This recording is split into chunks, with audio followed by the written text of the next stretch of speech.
Hey guys, what's up? My name is Alexis Oakley and welcome to my channel.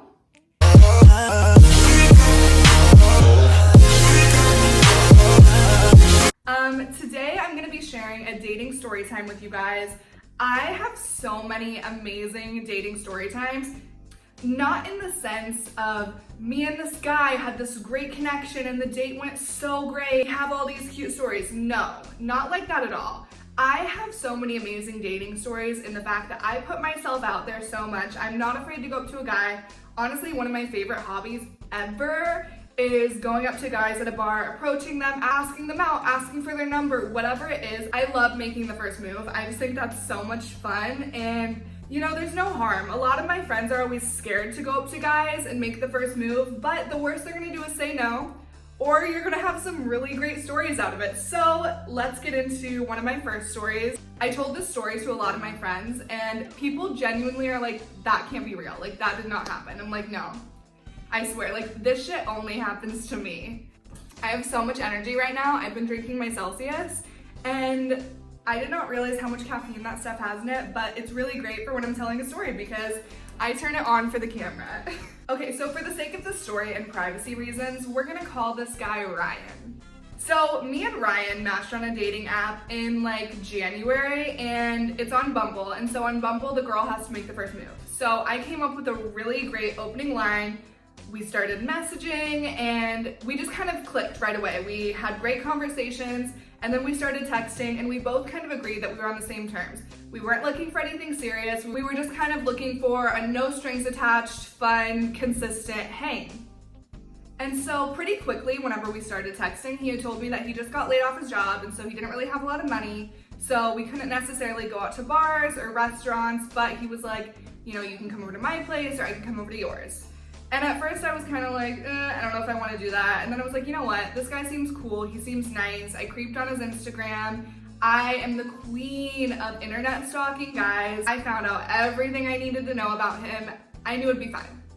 So I was like, you know what? Why don't I come to your place? I don't like whenever guys come over to my place for the first time. If I go to their place, then I don't have to worry about kicking them out, entertaining them, things like that. It's just a little bit more easy for me. So it was Grammy weekend whenever we first started like texting a lot and wanting to hang out. And so he asked me to hang out quite a few times over Grammy weekend. And I was so busy with work that weekend. So every time he asked me to hang out, I kind of like blew him off. And then after the weekend, I was like, hey, I'm so sorry. Like, I didn't mean to blow you off at all. Let's hang out sometime soon. And he was like, yeah, for sure. Like maybe next week. And then it was like, things just kept not working out. And then I would try to hang out with him sometimes and he was out of town. Like we tried maybe like 5 or 6 different times to hang out. And it was just like every time one of us had something going on. So then like the end of January, we kind of quit texting for a few weeks. And then Valentine's Day weekend, we started texting again, talking about hanging out, but he was out of town. And so it just kind of wasn't really lining up. And then maybe like a week later, me and all my friends, we went to dinner one night and we were just at dinner hanging out. And afterwards I was like, I feel like going to Home Goods. Does anyone want to go? So me and Jess went to Home Goods. The rest of our friends went back to the apartment.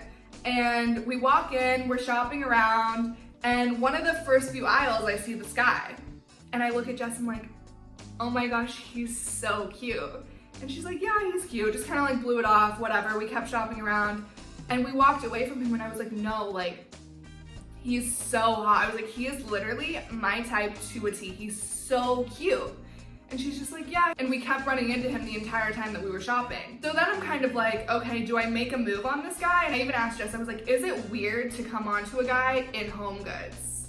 And I was like, I wish we were at a bar because it would be so much easier. I wouldn't be scared to shoot my shot and I would just buy him a drink or just go up to him, something. But I was like, I feel so weird in the middle of Home Goods on a Sunday night at 7:30 p.m. Like, I don't know. She kind of agreed. She was like, you know, it's kind of cute, but yeah, it's kind of weird. So I was like, that's so annoying, whatever. So we keep walking around and then like 30 minutes later, we still keep running into him. So finally we're going to check out and we're standing in line and I still am talking about him. I'm like, really funny because he kind of looks like this guy that I matched with on a dating app a few weeks ago. And she's like, let me see him. So I pull up his profile and I show her and she's like, yeah, he's cute, but like this guy here is way hotter. And I was like, yeah, you're right. You know what? I'm just gonna text him and ask if he's here. I know this guy isn't him, but at least it's a conversation starter. So I text him and I'm like, hey, so random, but are you at Home Goods right now? And he responds and he's like, yeah, LOL, are you? And so I'm freaking out. I'm like, oh my gosh, it's him.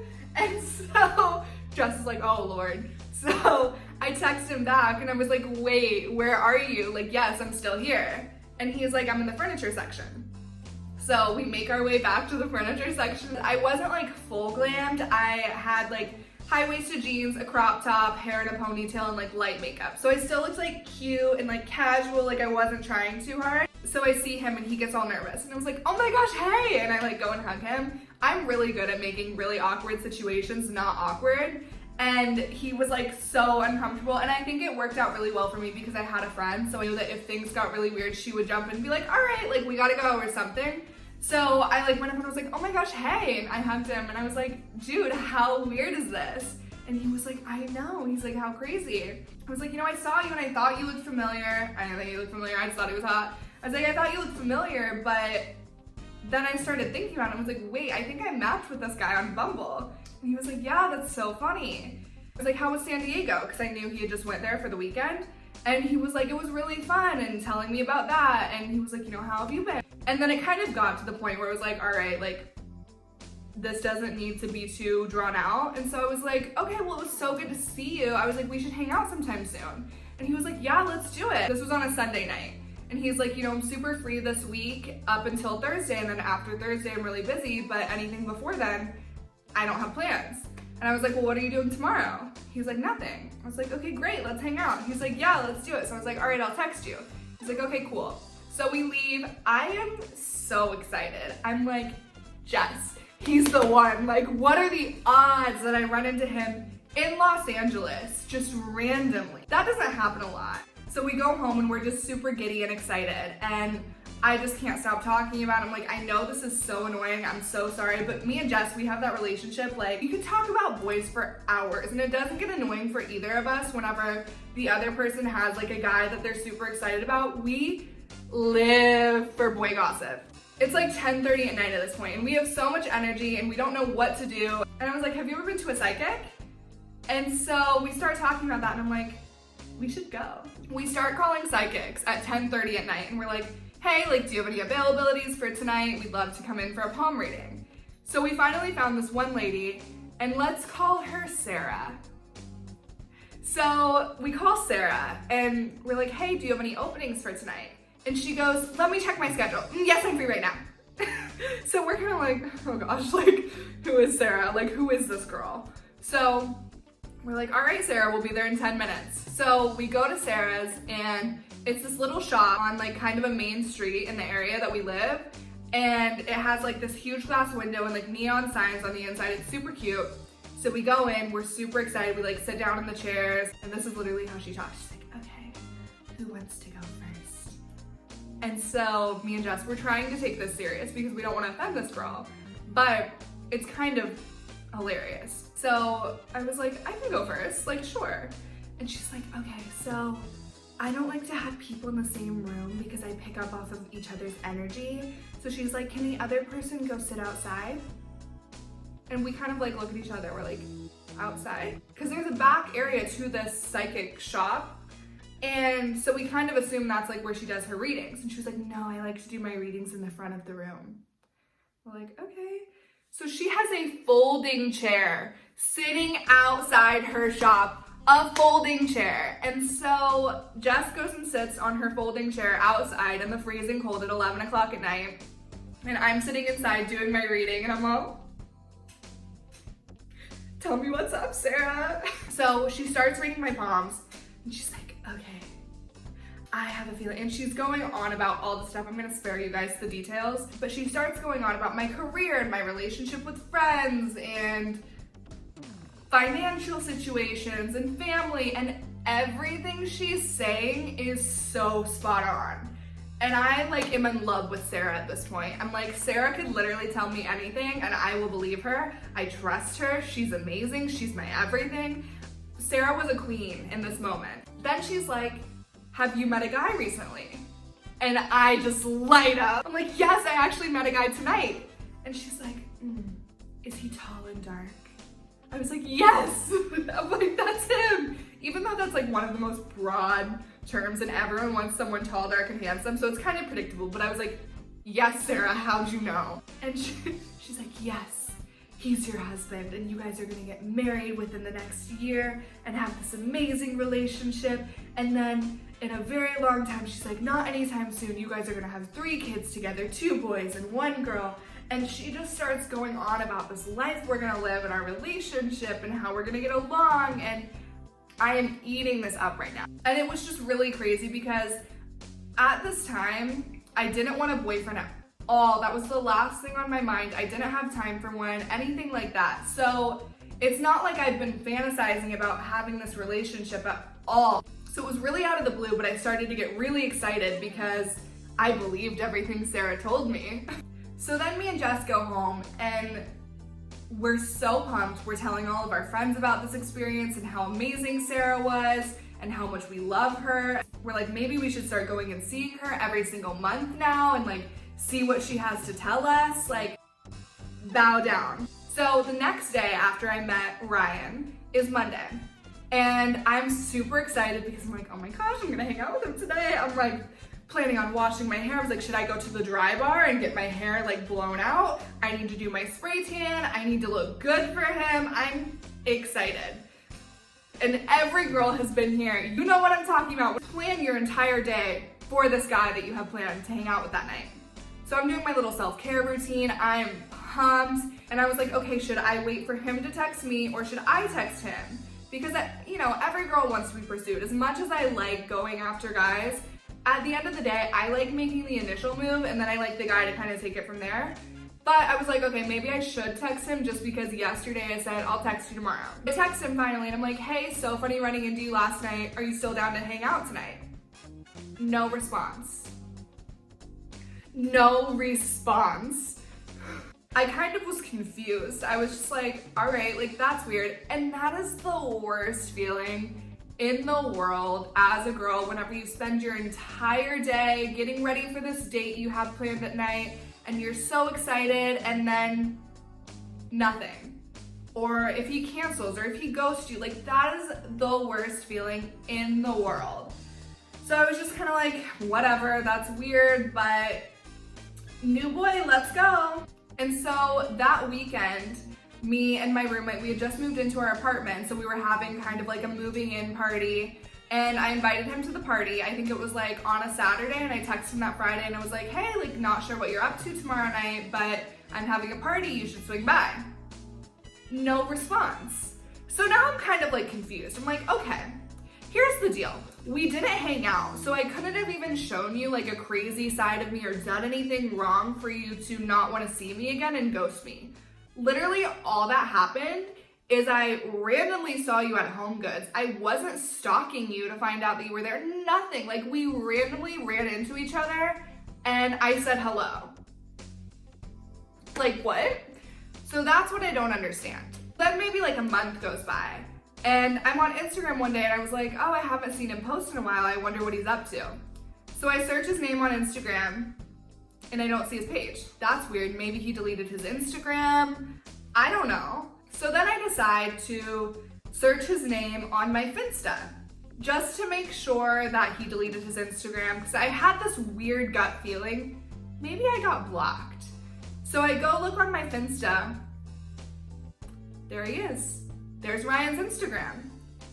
So just to make sure and clarify that he actually blocked me, I send Ryan's Instagram in DMs from my Finsta to my main account. Maybe I spelt it wrong when I was searching. I don't know, just making sure. This user cannot be found, it says. He blocked me. So now I'm pissed. I'm like, you've gotta be kidding me. I didn't do anything wrong. Oh, I said her name. Sarah told me that this was my husband. Now I'm mad at Ryan. I'm mad at Sarah. I'm like, I hate you, Sarah. Like, you're ruining my life. Me and my friend Jess, we just like went on this tangent. We were like, don't go see Sarah. We hate her. Like, we had went from hyping her up so much, leaving her Yelp reviews. So a few weeks after I had been blocked, me and my friends, we go to this karaoke bar in Sherman Oaks called the Oaks Tavern. Every Friday night, we have a residency there. We go with our group of friends, we karaoke, we sing, we just have the best time. Like, this is our place. It's not even a popular place in Los Angeles at all. It's just a dive bar. It's kind of a mix of people. There's not really a ton of people like in their early 20s. It's so much fun. So we go here on Friday night. We're so ready. We're so excited to do our little residency, sing Fergalicious. I literally have to like sit on the edge of my seat because I'm like, you guys are not gonna believe what happens next. So it's actually kind of predictable. I'm sure you already know where I'm going with this. So we're sitting there, we're drinking, we're having so much fun, dancing, kind of like a restaurant, lots of tables everywhere, bar in the back and then karaoke in the front. So we're a few tables back from the front and we're sitting there hanging out and Jess taps my shoulder. She goes, "Is that?" And I look and literally I've never been so nervous and like shell-shocked in my entire life. I'm like, oh my gosh, it's Ryan.